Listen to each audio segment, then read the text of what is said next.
నమస్తే, welcome to I news. AP deputy CM Pavan Kalyan బాగా ఇష్టపడే మహిళ పేరు మీకు తెలుసా? మీ మదిలో ఏవేవో పేర్లు మెదులుతున్నాయా? తన తల్లి అంజనీదేవి, వదిన సురేఖమ్మ, భార్య అన్నా లెజ్నోవా, కూతురు ఆద్య, వీరిలో ఒకరనుకుంటున్నారా? సేవా స్ఫూర్తికి నిలువెత్తు నిదర్శనమైన మదర్ తెరిసా అనుకుంటున్నారా? వీరంతా ఒకెత్తు, పవన్ కళ్యాణ్ మధ్యలో శాశ్వతంగా నిలిచిపోయిన మరో మహిళ ఇంకో ఎత్తు. రాజకీయాల్లో విజయం సాధించి డిప్యూటీ సీఎం కాగానే ఆయన తలుచుకున్న పేరు, ఆయన అభిమానులకు చెప్పిన చరిత్ర ఆమె గురించే. ఇంతకు ఎవరా గొప్ప మహిళ?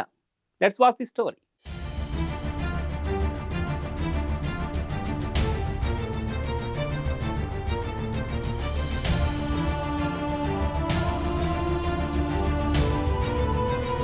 కోట్లు సంపాదించే సినిమా రంగం నుంచి చెమటోడ్చి కష్టపడాల్సిన రాజకీయ రంగంలోకి పవన్ కళ్యాణ్ రావడానికి అనేక మంది స్ఫూర్తినిచ్చారు. అందులో ఓ మహిళ పవన్ మనసులో వేసిన ముద్ర చెరిగిపోలేదు. డిప్యూటీ సీఎం అయిన తర్వాత పిఠాపురంలో ప్రజలను ఉద్దేశించి మాట్లాడిన పవన్ కళ్యాణ్ నోటి నుంచి వచ్చిన ఆ మహిళ పేరే డొక్కా సీతమ్మ. ఆమె చేసిన సేవ, చూపిన మానవత్వం తనకు స్ఫూర్తి అని ప్రకటించారు. ఆమె పేరుతో అన్నదాన క్యాంటీన్లను పెట్టాలని డిమాండ్ చేశారు. అన్నా క్యాంటీన్లతో మాట్లాడి ఒకటి అడిగాను, అన్నా గారి క్యాంటీన్లతో పాటు డొక్కా సీతమ్మ గారి క్యాంటీన్లు రావాలి. అన్నా క్యాంటీన్లు ప్రారంభిస్తున్నప్పుడు దాంట్లో కొంత భాగం డొక్కా సీతమ్మ గారి క్యాంటీన్లు కూడా ఉంది.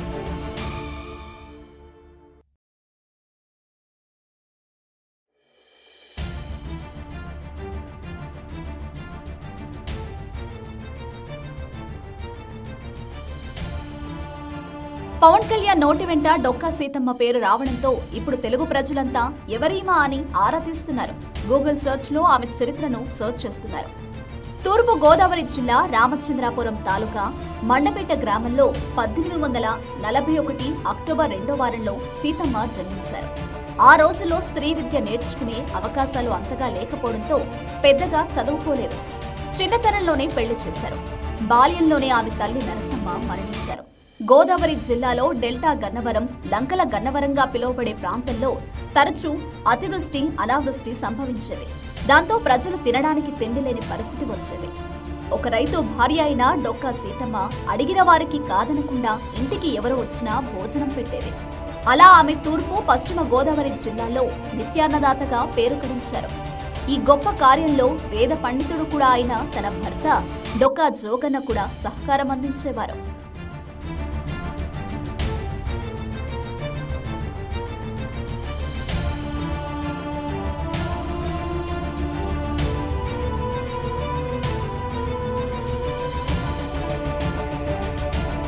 ఆ కాలంలో గోదావరి దాటాలంటే ఒకే ఒక ప్రయాణ సాధనం పడవ.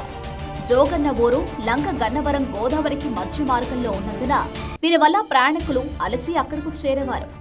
అలాంటి వారికి అన్నపానాలు సమకూర్చడం సీతమ్మ భర్తతో కలిసి చేస్తుండేది.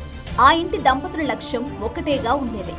ఎవరు ఏ వేళలో వచ్చినా భోజనమని అడిగినా లేదు, తర్వాత రాని పదాలు లేకుండా ఆదరించి అన్నం పెట్టడం వారికి నిత్యకృత్యంగా మారింది. ఆమె కేవలం అన్నదానమే కాదు, ఎన్నో పెళ్లిళ్లకు, ఇతర శుభకార్యాలకు విరాళాలు ఇచ్చిన దాత కూడా. ఎవరి సహకారం తీసుకోకుండా అన్నదానాలకు అయ్యే ఖర్చంతా ఆ దంపతులే స్వంతంగా భరించేవారు. వ్యవసాయం, పౌరహిత్యం ద్వారా వచ్చిన డబ్బులను అన్నదానానికి వాడేవారు. వారే స్వయంగా వండి వడ్డించేవారు. ఈ మహాతల్లి జీవిత చరిత్రను 1959వ సంవత్సరంలో మిర్తిపాటి సీతారామ చేనులో వీరతాన్నధాత్రి శ్రీమతి డొక్కా సీతమ్మ పేరిట గ్రంథస్థం చేశారు. ఈమె చరిత్రను సెకండరీ పాఠశాల తెలుగు పాఠ్యాంశంగా కూడా చేర్చారు. గన్నవరం గోదావరి నదిపై గల అక్విడెక్ట్కు ఈమె పేరున డొక్కా సీతమ్మ అక్విడెక్ట్ అని నామకరణం చేశారు. బ్రిటిష్ ప్రభుత్వం ఆమె దాతృత్వాన్ని గుర్తించింది.